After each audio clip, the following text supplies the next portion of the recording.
Then we come to the final moment of this surah, a moment that stills the heart and stops all argument, the moment of death, when the living stand at the threshold between the end of one journey and the beginning of another, powerless to return or delay. So, is it this discourse that you take lightly, and make your sustenance that you deny it?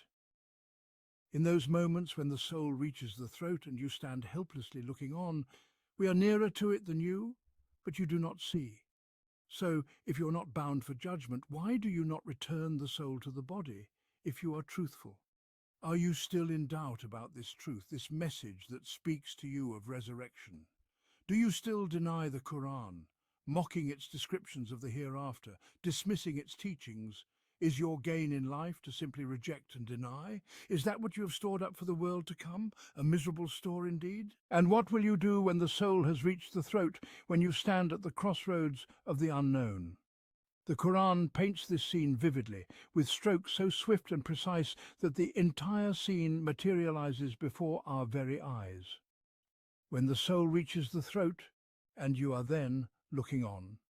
We can almost hear the faint rattle in the throat, see the features stiffening, feel the weight of anguish through the words when the soul reaches the throat, and we can sense the helplessness and stunned despair of those who stand by, watching from the phrase, and you are then looking on. Here, in this moment, the soul has severed its ties with this world, leaving behind the earth and all it contained.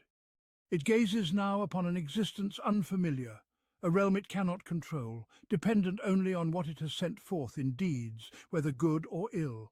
Here, the soul perceives, yet remains silent, unable to communicate what it sees.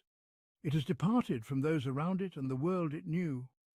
What remains visible to those present is but the lifeless body. Yet they see without truly understanding. They watch without the ability to alter the course of events. At this point, human power ceases.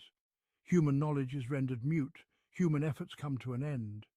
Here they know, and they no longer argue, that they are utterly helpless, powerless beyond measure. Here the curtain falls on sight, on understanding, on action. Here divine power alone reigns supreme, divine knowledge alone prevails.